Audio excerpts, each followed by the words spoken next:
Jaya Radha Madhava Kunja Vihari Jaya Radha Madhava Kunja Vihari Jaya Gopi Jamala Giridharadhari Jaya Gopi Jamala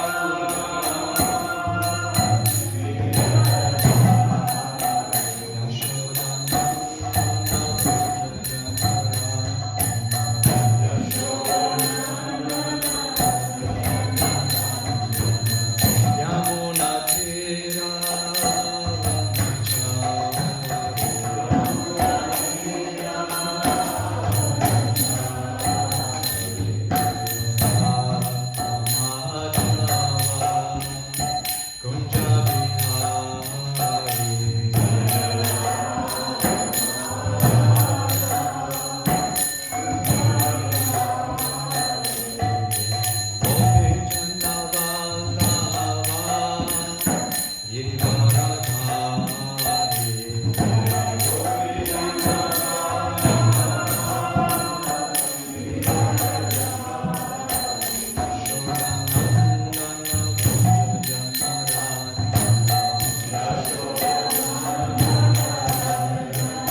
Om Krishna Karanamsa Parivrajitacharya Srila Srimad Bhaktivedanta Swami Srila Prabhupada Ki Jai Nityananda Om Krishna Paramahamsa Parivrajitacharya Srila Srimad Bhakti Siddhanta Saraswati Goswami Prabhupada Ki Ananta Koti Vaishnava Vrinda Ki Jai ISKCON DVT Founder Acharya His Divine Grace AC Bhakti Vedanta Swami Srila Prabhupada Ki Namacharya Srila Haridas Thakur Ki Jai Prem Se Kaho Shri Krishna Chaitanya Prabhu Nityananda Shri Advaita Gadadhara Shivasari Gaura Bhakta Vrinda Ki Jai Shri Shri Radha Krishna Govapinath Shama Kund Radha Kund Giri Raj Govardhana Ki Jai Vrindavan Mathura Dham Ki Jai Mayapur Navadvip Dham Ki Jai Shri Jagannath Puri Dham Ki Jai Ganga Maya Ki Jai Yamuna Maya Ki Jai Tulsi Devi Ki Jai Bhakti Devi Ki Jai Samaveda Bhakta Vrinda Ki Jai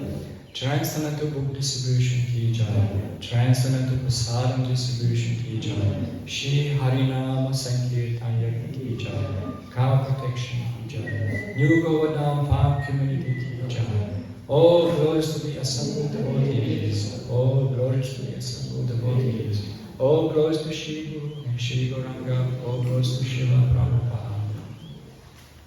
Om Namo Bhagavate Vasudevaya. Om Namo Bhagavate Vasudevaya. Om Namo Bhagavate Vasudevaya. Om Namo Bhagavate Vasudevaya.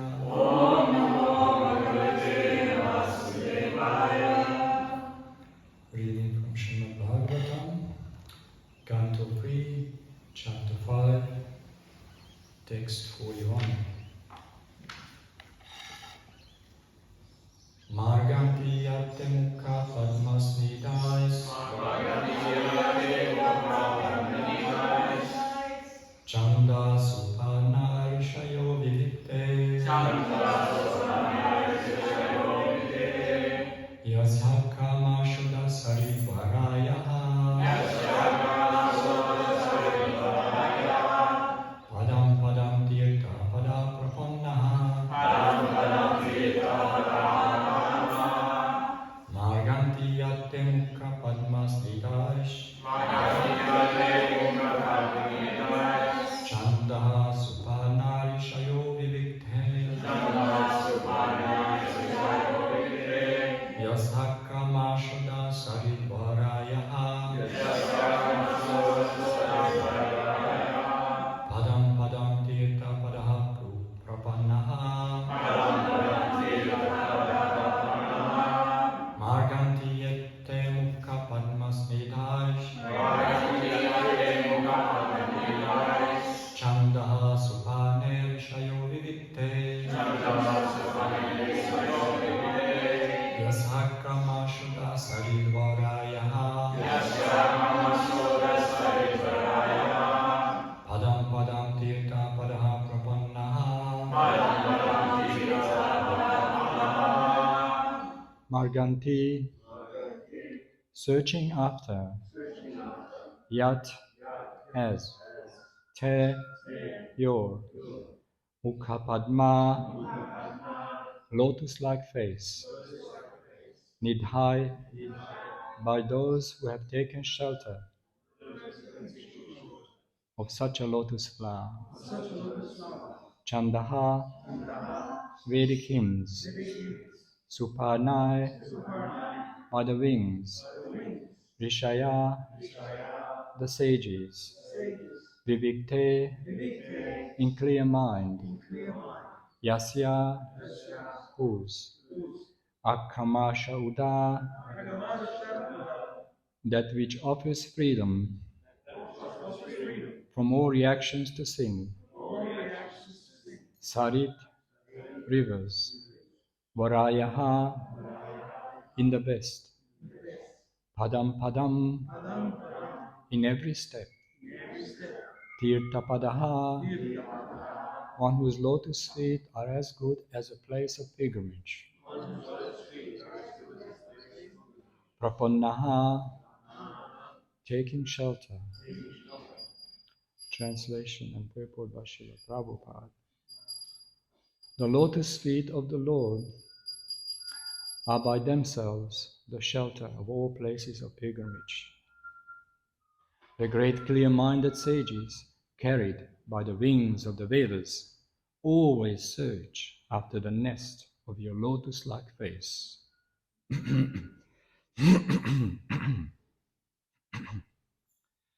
Some of them surrender to your lotus feet at every step by taking shelter of the best of rivers, the Ganges, which can deliver one from all sinful reactions.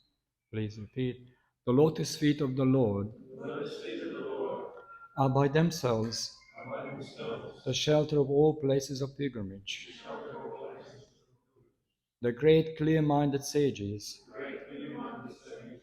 carried by the wings of the Vedas, always search after the nest of your lotus-like face. Some of them surrender to your lotus feet at every step by taking shelter of the best of rivers, the Ganges, which can deliver one from all sinful reactions. Purport. The Paramahamsas are compared to royal swans who make their nests on the petals of the lotus flower. The Lord's transcendental body parts are always compared to the lotus flower because in the material world, the lotus flower is the last word in beauty. The most beautiful thing in the world is the Vedas, or Bhagavad Gita, because therein knowledge is imparted by the personality of Godhead himself.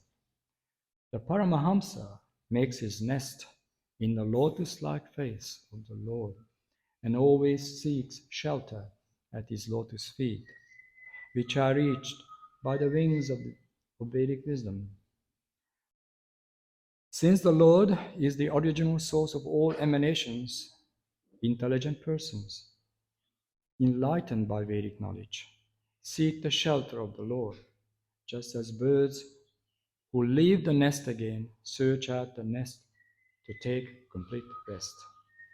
All Vedic knowledge is meant for understanding the Supreme Lord, as stated by the Lord in Bhagavad Gita 15:15. Vedascha sarva aham eva vedyaha. Intelligent persons who are like swans take shelter of the Lord by all means and do not hover on the mental plane by fruitlessly speculating on different philosophies.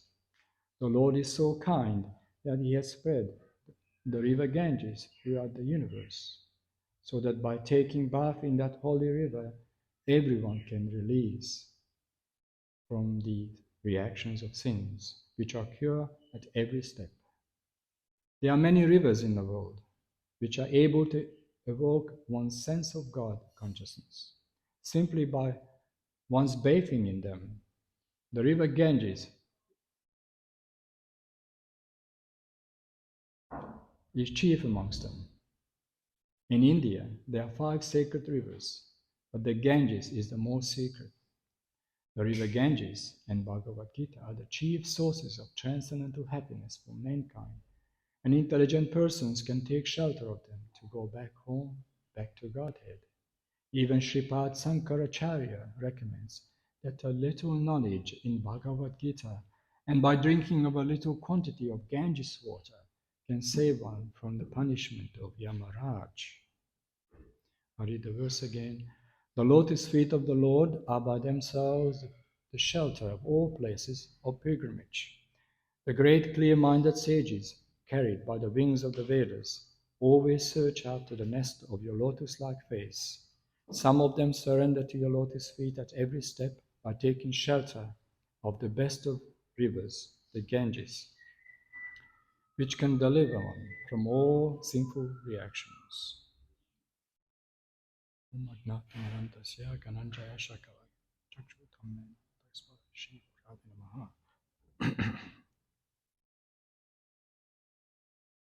Okay, just continuing the chapter. Vidura's talks with Maitreya. This is very beautiful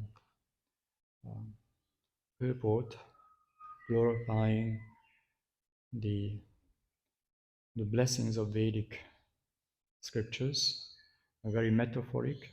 You can see transcendental metaphors. Srila Prabhupada carefully selected these words.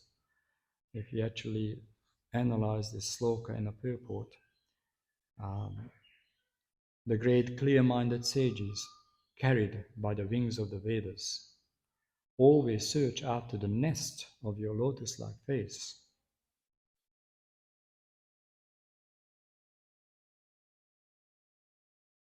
It's for Vaishnavas who are aspiring to become unalloyed devotees of Krishna, taking shelter of the Vedic Shastras, Vedic injunctions, commented by great acharyas, great personalities, expressing the deep transcendental realizations, touching the essence of devotion. As devotees, sadhakas, we get great inspiration and strength. So it is utmost importance that we all individually and collectively recite the Vedas. For us, the Vedas means Bhagavad Gita, obviously, Srimad Bhagavatam, Sri Chaitanya Charitamrita, and the works of the Goswamis. These are the Gaudiya Vaishnava literatures. The Vedas can be divided into many, many categories, not always relevant, but the glory and the importance and the transcendental significance of the Vedas are extraordinary. And there's no metaphor can express this. So great sages, they take shelter, and as Srila Prabhupada says here, they fly, they sit on the wings of the Vedas. They feel supported all the way through. So Vedic references, Vedic knowledge is the foundation of all transcendental knowledge, Divya Jnana, transcendental knowledge. And by careful study, we can actually reap some benefits. Careful hearing, Shravanam Kirtanam. As we all know, the Vedas are recorded sound vibration, and they're very purifying. Hearing these beautiful transcendental poetic expressions of Vyasadeva and the translations.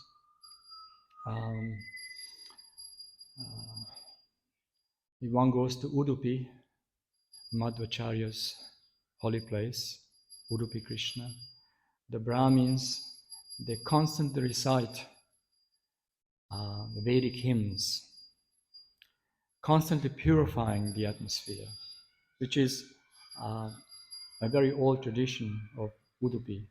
Udupi Krishna is celebrated one of the most sacred temples in India. Sri Chaitanya Mahaprabhu visited these places and had a discussion with the Tattvavadis about the importance of the Vedas, about the sacred chants, and the purpose and the ultimate objective of the Vedic teachings. And they all came to the same conclusion that Krishna is the ultimate goal of these Vedic teachings. And Sri Chaitanya Mahaprabhu took advantage and emphasized the importance of Sri Harinama Sankirtan for this particular age of Kali. So philosophically in an agreement. So Chaitanya Mahaprabhu even purified the place more so. So it is very interesting, as Srila Prabhupada mentions in the purport, the river Ganges. There are many sacred rivers in India. The famous ones, the 5, very prominent. There are more, but these 5 rivers actually descending from a higher realms. they're not ordinary earthly manifestations. They're coming down from the higher planetary systems. They're celestial rivers. And you can see, if you look into India's geography, we have Mother Ganga, Ganga Devi, emanating from the high Himalayas, Gangotri, and much further, of course. This is just our earthly vision, ultimately coming down, descending from Brahmaloka and further up to Dhruvaloka, and ultimately from the lotus feet of Lord Vamanadev. Very beautiful stories. So this river coming down, Ganga Devi, which is actually an expansion of Lakshmi Devi. So you see, there are expansions and partial expansions. Just like Tulsi Devi, she is a partial expansion of Vrinda Devi. And Vrinda Devi is an expansion of Radharani. So we can see these manifestations of these sacred personalities here with us. Not to speak of the holy rivers. They're purifying the entire universe. Higher, middle, and lower planetary systems. Ganga Devi is the largest one and spreads throughout the whole universe. That was the original purpose. This was the original purpose of Lord Vishnu himself, Narayan, Vamanadev, to sanctify and purify this material world, because the material world means ignorance, forgetfulness. Just like a few weeks ago we talked about Mahatattva and how the universe is covered by the layers of ignorance. And so at the same time, Krishna is always thinking of our welfare, our enlightenment, and coming back to him, realize him. So this is when Krishna, in the form of Vedic scriptures, the sacred Shastras, the holy rivers, the holy Vedic hymns, and the Maha Mantra, the holy names of Krishna, the most pure, most powerful names of Krishna, the Maha Mantra. Hare Krishna, Krishna Krishna, Hare Hare, Hare Rama, Rama Rama, Hare Hare. So a devotee who, either in the beginning stage or any stage, are recommended to practice Krishna consciousness, this awakening stage of devotional service, in the association of Vaishnavas. Living in a holy place like Mathura, this is not different from Mathura. Lord Krishna is here. Srimati Radharani is here. Giriraj Govardhan is here. Tulsi Maharani is here. Vrinda Devi. Such a blessings we have. So we're living in Mathura, the embassy of the transcendental realm, directly Vrindavan. It is a question of realizing, question of purity and devotion in the heart. We can see Krishna here. More than just the externals. Krishna is with us here. So we live in the place of Mathura. Then we hear Srimad Bhagavatam. And we serve the devotees.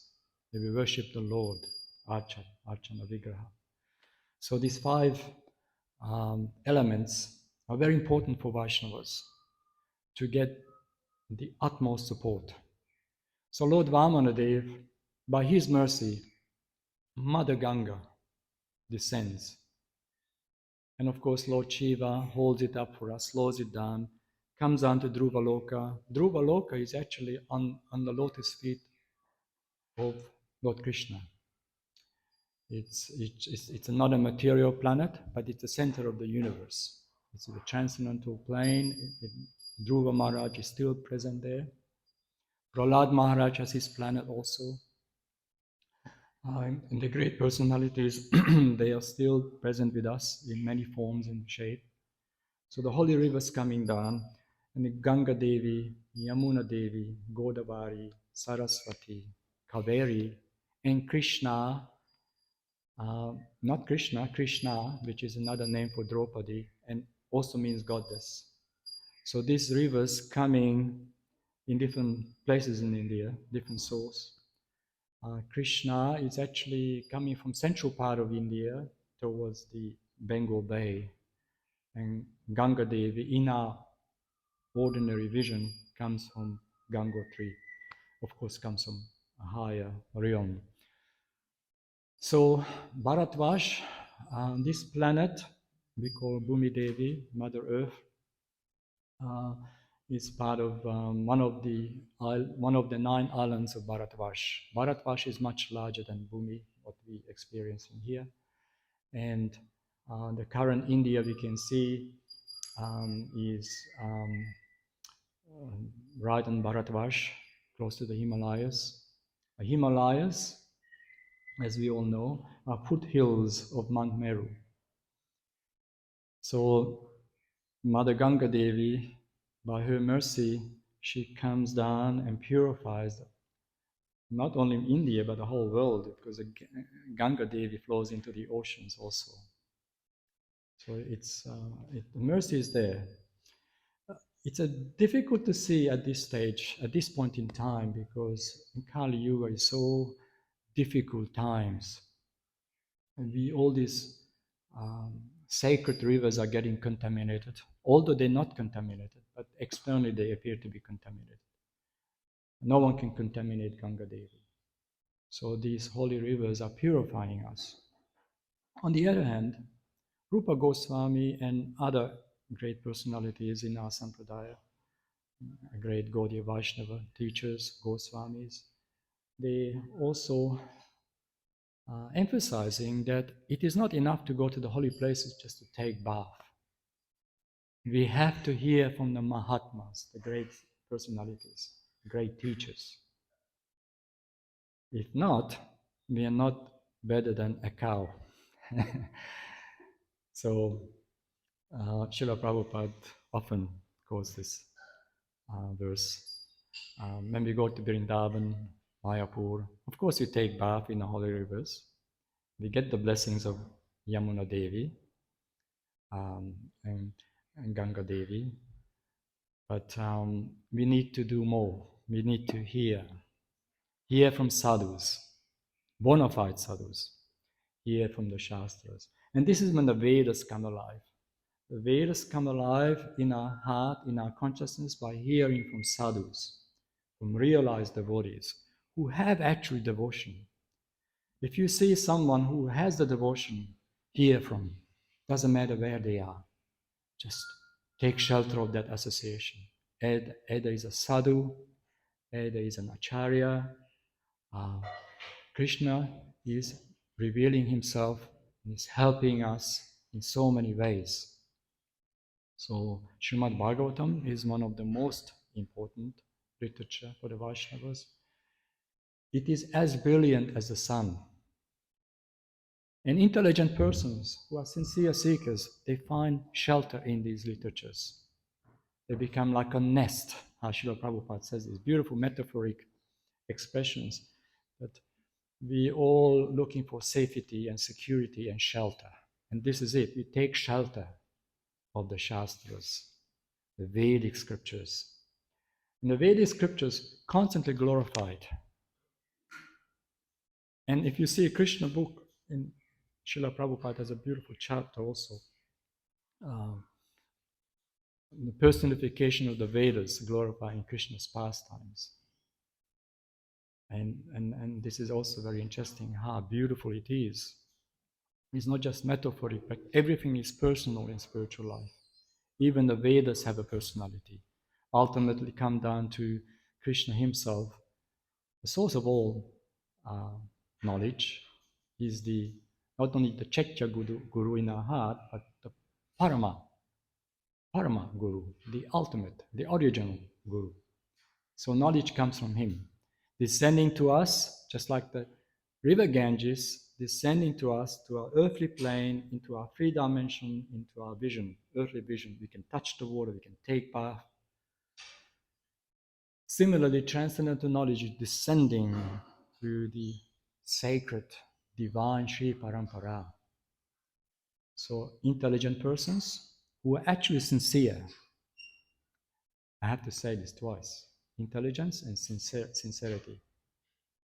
and eagerness. We have to be very eager to get this. Rupa Goswami emphasizes eagerness, enthusiasm. We have to have a very strong desire to have Krishna. So the Vedas are there for us by the grace of Vyasa, our spiritual masters. And if we actually sincere, we recognize them. We recognize the personalities who have the devotion. We can recognize them. And how to recognize them? This is when we read Bhagavad Gita. This is when we read Sri Chaitanya Charitamrita. How a pure Vaishnava behaves, his qualities. Srila Prabhupada often mentions the 26 qualities of a Vaishnava. So the Vaishnavas have qualities, beautiful qualities.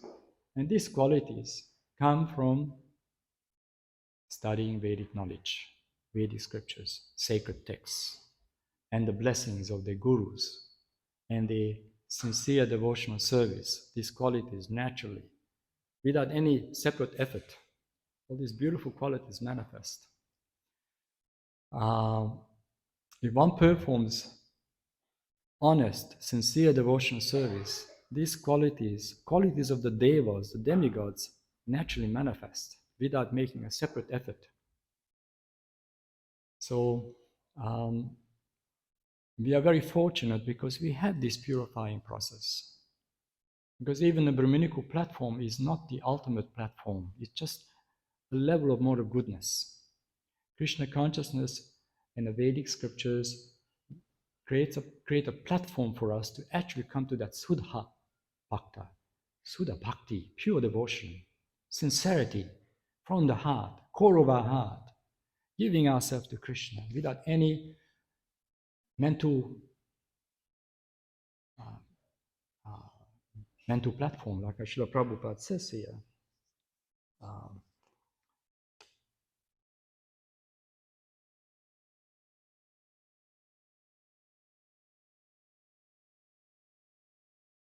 Taking shelter of the Lord by all means, do not hover on the mental plane, but fruitlessly speculating on different philosophies. A devotee is not inclined for speculation, philosophical speculations. We accept the authority of our teachers. Number one principle. Without that, we cannot understand anything. It comes to a complete wrong conclusion. Even Srila Prabhupada's books, we have to understand by the help of our spiritual master and Shiksha guidance. We need the help of the Vaishnavas. We need the help of accomplished devotees who have experience in devotion.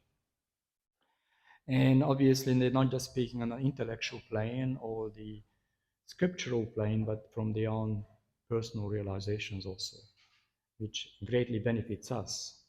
So, but to do this, we have to take the humble position. We take shelter. We take shelter of the devotees. And this is when real knowledge comes. This is when the real Vedas giving us a nest, a shelter. Otherwise, it became just a theory. It's not just a metaphoric statements here. Yes, metaphorically explained that the Vedas, the great sages take shelter of the Vedas, and they're finding a nest, a shelter there. But there's a reason for it, because they're realizing the importance, the transcendental significance of these literatures.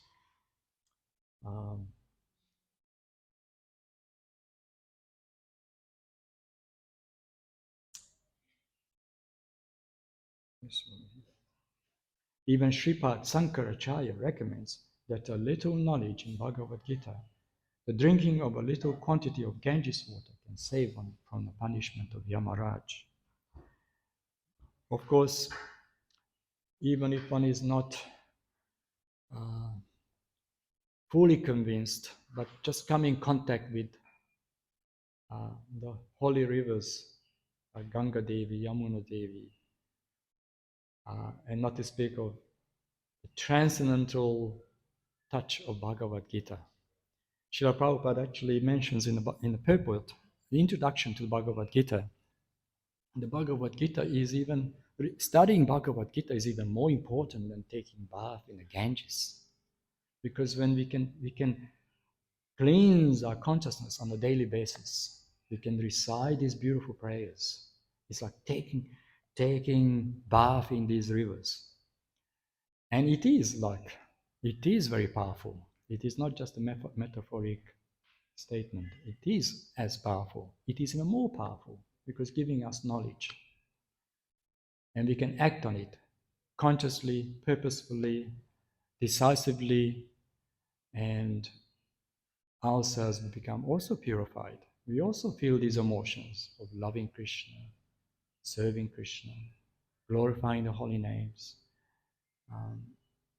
bypassing the mental platform, bypassing the false ego, ahankara, and just simply touching the essence of bhakti, which is really to give pleasure to Krishna and Radha and his devotees. Very simple, very complex, but at the end, very simple. We just have to really express that love. But to do that, we have to also go through the purification. That's why the Vedas are coming, giving us shelter. Veda is like a mother to us, just like Ganga Devi, Mother Ganga, Ganga Mai. We glorify Ganga Mai every morning. Yamuna Devi, Ganga Devi. They are very, very sacred rivers. And other rivers also in India, they're very powerful and famous. Some are not visible anymore, like Saraswati, but they're present transcendentally. Saraswati, Gangotri, Gangamaya comes down, Yamunotri comes down, another branch, and Saraswati comes, but Saraswati flows underneath now. So they meet at Allahabad, at the crossings. And the three rivers, holy rivers, actually meet. And this is where Kumbh Mela, famous meetings of sadhus, realized beings come time to time. It's a very, very holy site. So the holy river is actually purifying not only India, but the whole world, the whole atmosphere. And but more purifying than that, again, is the Vedic knowledge. So as disciples and grand disciples of Srila Prabhupada, it should be our duty, not just compassion, but to spread this knowledge. Just like Ganga Devi spreading throughout the universe. Similarly, let's spread this transcendental literature, transcendental knowledge, Srila Prabhupada's teachings to our fellow countrymen, wherever we are preaching Krishna consciousness, spreading knowledge. This is how we purify the atmosphere, purify everyone around us, just like Ganga Devi purifies. So every item, every aspect of devotional service is actually important. We can analyze it deeply, in detail, but ultimately is to purify the universe, purify our own heart, and experience those desired objective, which is to love Krishna. So the facility is there, the Vedas are there. So this verse glorifies the importance and the greatness and mercy of the Holy Scriptures, the Vedic knowledge. So, and there's a verse in the 11th canto, and many beautiful verses in this, glorifying the Vedas, which comes down for us in Yuga Dharma, Harinam Sankirtan. This is the ultimate conclusion. Talk about the Vedanta. So this is the ultimate ending, the conclusion, really, for us, to chant the holy names of Krishna. If you truly, purely chant the holy name, the entire Vedic knowledge appears. Krishna's personal form, pastimes, we feel these emotions. Tears will come from our eyes, loving emotions. When we come to that point, we will know. We don't have to. We will know, though. We will be in that mood of love. Not artificially, not imitating, but actually. So patiently we practice Krishna consciousness, seek the blessings of the devotees, seek the blessings of the Vedic scriptures and the Vaishnavas, and gradually we feel these emotions.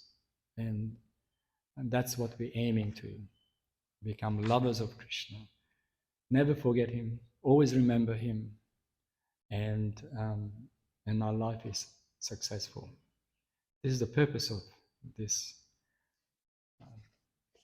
human form of life. So the Vedas are glorified, and great sages, great personalities, they take shelter of this. They don't miss the opportunity. So just like Srila Prabhupada gave us an opportunity, let's not waste our time. Let's take shelter of Krishna, take shelter of the process. Every moment is so precious. We cannot waste the time. We may not be perfect devotees, nevertheless, never mind. We just have to keep practicing, and that practice will become perfect eventually. This is the ultimate goal. And then we gradually come up patiently, come up, and we will feel even coming higher. We come to Madhyam first, Kanishta, follow rules and regulations, gradually. There are many different levels of Kanishta also. So we come up higher and then Madhyam. Just like we have the Kanishta, Madhyam, Uttama, even within Kanishta there's like Kanishta, Madhyam Kanishta, Uttama Kanishta. So they're different levels. Then Madhyam, there's different levels. And then Uttama. Uttama is definitely a very pure, unalloyed devotee. More than just transcendental vision already. It's just like the Shastras also explain the different perfections and how to get them. We have the sadhana siddhi, and then we have the kripa siddhi. Then we have the nitya siddha, eternally liberated. So we are very fortunate because we can all attain perfection regardless of our fallen condition for many lifetimes, coming down to this material world. And so we have to discover again and have that realization and have the determination to go back home, back to Godhead. So the Vedas are very sacred, and all great sages glorifying it. There are so many beautiful songs, not only our Vaishnavacharyas, but great rishis, great avatars, they're glorifying the Vedas. And Namasharanya forest, they came together to glorify here about Srimad Bhagavatam and glorify Srimad Bhagavatam. The sages could recognize and realize that this is utmost importance for human perfection, to hear the teachings and the injunctions of the Vedic literatures. So this is, and even Sankaracharya, Srila Prabhupada says, emphasized that actually the Bhagavad Gita is the ultimate solution. Obviously, Sankaracharya had a mission, but he was a devotee ultimately, descending, Lord Shiva descending here for a purpose. Krishna had his divine plan, but he admitted that ultimately Govinda, the Supreme Personality of Godhead, is the ultimate goal. So even great rishis and teachers who may advocate impersonal concepts or theories become Vaishnavas. And the four Kumaras, Sanat Kumar, four Kumaras. They were impersonalists. But somehow or other, as they passing through Vaikuntha Dham, they could smell the aroma of Tulsi Devi from the lotus feet of Lord Krishna. Just from that aroma of Vrinda Devi, Tulsi Devi, they came to their senses. They became Vaishnavas. Potency of Vrinda Devi, Tulsi Devi, potency of the Shastra, potency of Vrinda Devi, and the potency of the holy name, and the potency of the association of devotees, and the potency of the blessings of Mahabhagavatas are the real secrets. Let us all take shelter of it sincerely, and then success is guaranteed. Hare Krishna. Any questions or comments?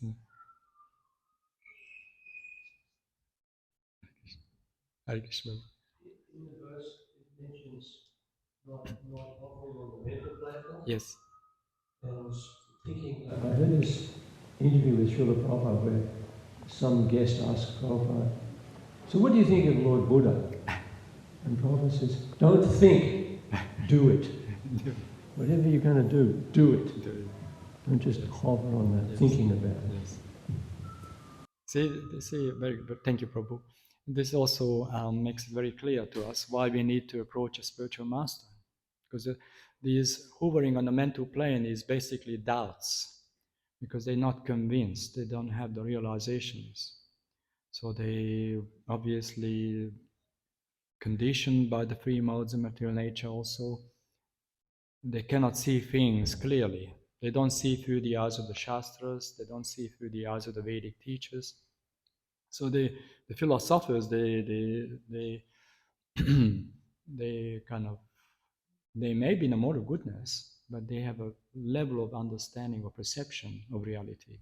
Just like the impersonalists, the Brahmavadis, they can only go that far. And so they're not graduated yet. So they need an external help. Internal help, Chaitya Guru, and external help also.